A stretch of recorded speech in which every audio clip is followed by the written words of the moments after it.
Are the light of the world.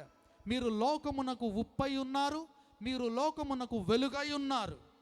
ప్రతి ఒక్కరు కూడా ఒక నక్షత్రము వలె ప్రకాశించాలి అని దేవుడు మనలను కోరుచున్నాడు. రాత్రుళ్ళు మాత్రమే కాదు, పగలు కూడా మనము ప్రకాశించాలి.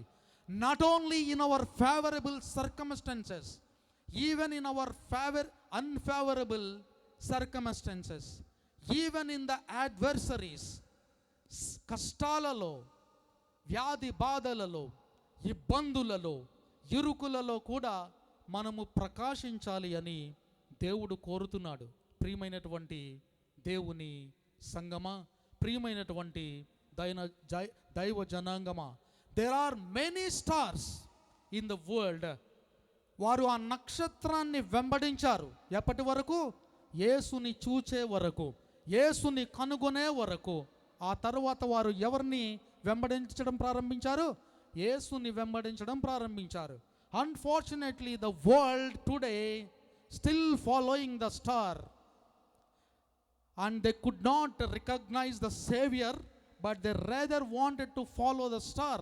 లోకము ఎప్పటికీ కూడా నక్షత్రాన్నే అనుసరిస్తుంది.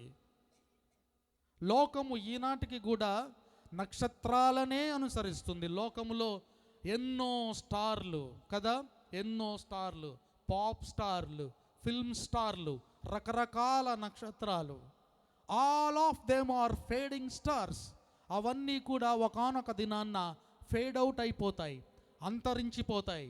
వాటిని అనుసరించేవారు రాజకీయ నాయకులు అనబడే తారలను, సినిమా స్టార్లు అనబడే తారలను, సెలబ్రిటీ తారలను అనుసరించేవారు వారి వలె అంతరించిపోతారు. కానీ ఎల్లప్పుడూ జ్యోతినిచ్చే, ఎల్లప్పుడూ వెలుగుతూ ఉండే, నిత్య వెలుగునిచ్చే దేవునిని వెంబడించేవారు మాత్రము ఎల్లప్పుడూ ప్రకాశిస్తూనే ఉంటారు. 1999వ సంవత్సరంలో ఆస్ట్రేలియా దేశానికి చెందినటువంటి మిషనరీ గ్రాహం స్టెయిన్స్ ఒరిస్సా రాష్ట్రంలో గొప్ప పరిచర్య, గొప్ప సువార్త, కుష్ఠవ్యాధిగ్రస్తులకు గాయాలు కట్టి, వారి గాయాలు కడిగి వారికి ఎంతో పరిచర్య చేశాడు డాక్టర్ గ్రాహం స్టెయినెస్.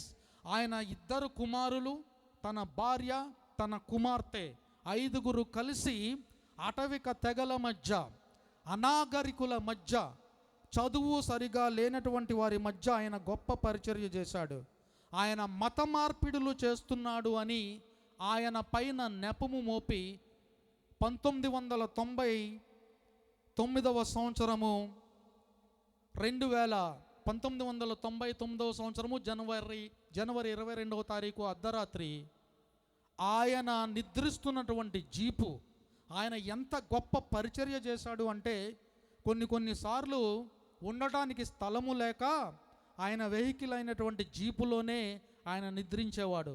ఈసారి ఆయనతో పాటు తన 9 సంవత్సరాల కుమారుడైనటువంటి తిమోతి, 12 సంవత్సరాల కుమారుడైనటువంటి ఫిలిప్, ముగ్గురు కలిసి నిద్రిస్తుంటే ఒక గొప్ప సమూహము, ఒక మాబ్, ఒక సమూహము చేతిలో ఈ టార్చెస్ పట్టుకుని వచ్చి, వాటిని ఏమంటారు అంటే కాగడాలు, ఈ కాగడాలు పట్టుకుని వచ్చి ఆ జీప్ని అంటించేశారు. లోపల నుండి పిల్లలు హాహాకారాలు. 9 సంవత్సరాల తిమోతి, 12 సంవత్సరాల ఫిలిప్, అలాగే Graham Staines were literally crying out for the help. ఏడుస్తున్నారు, మమ్మల్ని ఎవరైనా రక్షించండి అని. ఆ మంటలు చీకటిలో వెలుగుతూ ఉంటే ఆ వెలుతురులో చాలామంది ముఖాలు ప్రకాశిస్తున్నట్లుగా కనబడుతున్నాయి, కానీ అది తాత్కాలికమైనటువంటి ప్రకాశము. ఆ ముగ్గురు, ఆ తండ్రి, 2 కుమారులు హతసాక్షులైపోయారు. ఆ వెలుగు అప్పుడు పెద్దగా ప్రభావం చూపలేకపోయింది. ఆయన నిద్రిస్తున్నటువంటి, ఆయన కుమారులు ఆయన నిద్రిస్తున్నటువంటి ఆ జీప్కి నిప్పు పెట్టినటువంటి 3 వ్యక్తులను చెరసాలలో ఉంచారు. వారిలో ఒకడు జువెనైల్ విక్టిమ్ అంటే 17 సంవత్సరాల కంటే తక్కువ వయసు ఉన్నటువంటి వాడు. 9 సంవత్సరాల తర్వాత వాడు విడుదలై బయటకు వచ్చాడు. బహిరంగముగా న్యూస్ ఛానల్స్తో ఒక ఇంటర్వ్యూ పెట్టి ఒక స్టేట్మెంట్ వేశాడు. ఏమిటంటే, నేను జైల్లో శిక్ష అనుభవిస్తున్నప్పుడు దేవుడు నాతో మాట్లాడాడు. ఇప్పుడు నేను క్రైస్తవ్యాన్ని స్వీకరిస్తున్నాను. నాకు ఏ పాస్టరు వచ్చి వాక్యం చెప్పలా, ఏ సువార్తికుడు వచ్చి నాకు బైబిల్ ఇవ్వలా, నేనెప్పుడు బైబిల్ చదవలేదు, నాకు ఎవరు వచ్చి బోధ చేయలేదు. కానీ నాకెందుకో ఆ గిల్టీ ఫీలింగ్ నన్ను బాధిస్తూ నన్ను నిద్ర లేకుండా చేస్తుంది. ఇప్పుడు నేను క్రైస్తవ మతం తీసుకుంటున్నాను అని అతడు బహిరంగముగా స్టేట్మెంట్ వేశాడు. అది ఎప్పుడో తెలుసా? జూన్ 26వ తారీఖు 2025 సంవత్సరం. జూన్ 26వ తారీఖు 2025 సంవత్సరం. ఆ కాలిపోతున్నటువంటి ఆ జీపు ద్వారా వచ్చిన వెలుగు అప్పుడు పెద్దగా ప్రభావం చూపలేకపోయింది. కానీ ఆ వెలుగు కొన్ని సంవత్సరాల తర్వాత ఒక జీవితాన్ని వెలిగించింది. Graham Staines is the true Christ's star. మేము ఆయన నక్షత్రాన్ని చూసి, యేసయ్య తార ఎప్పాటి ఓలే ఎదురాయే తోవలో. ప్రతి సంవత్సరము యేసయ్య తారలు మనకు ఎదురవుతూనే ఉంటున్నారు. యేసయ్య తారలు ఎవరో తెలుసా? మనకు వాక్య సందేశాలను అందించి మనలను విడిచి ఈ లోకానికి వెళ్ళిపోయి ఆకాశములో దేదీప్యమానముగా ప్రకాశిస్తున్నటువంటి నక్షత్రాలు. గొప్ప గొప్ప వాక్య సందేశాలను మనకు అందించి వెళ్ళినటువంటి వారు. వారిలో ఒకరు మా తండ్రి గారైనటువంటి జాన్ ఆశీర్వాదం గారు అని ఒకంత గర్వముగా నేను చెప్పుకోవడానికి ఎంత మాత్రము నేను సిగ్గుపడను, ఎంత మాత్రము నేను అతిశయపడను. ఆయన ఆకాశములో నుండి ఆ తారవలే ఎప్పటికీ ఆయన ప్రకాశిస్తూనే ఉంటాడు. ఆయన ఒక గొప్ప యేసయ్య తార.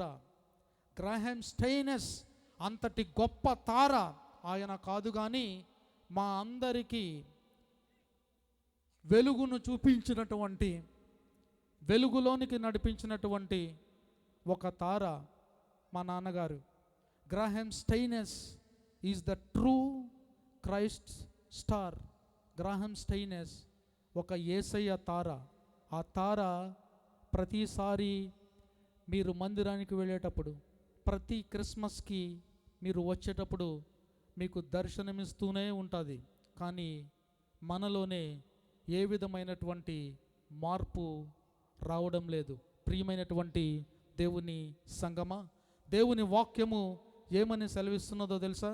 దేవుని వాక్యము ఏమని సెలవిస్తున్నదంటే, చివరిగా నేను ఒక మాట చెప్పి నేను నా వాక్య సందేశాన్ని ముగించడానికి ఇష్టపడుతున్నాను.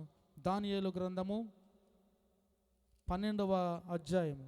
దానియేలు గ్రంథము 12వ అధ్యాయము 3వ వచనం. బుద్ధిమంతులైతే ఆకాశ మండలములోని జ్యోతులను పోలిన వారై ప్రకాశించెదరు. ఆ జ్యోతులంటే ఎవరో కాదు, నక్షత్రాలే. తరువాత, నీతి మార్గమును అనుసరించి నడుచుకొనున్నట్లు ఎవరు అనేకులను త్రిప్పుదురో వారు నక్షత్రముల వలె నిరంతరము ప్రకాశించెదరు. దేవుని స్తోత్రం చెప్దామా?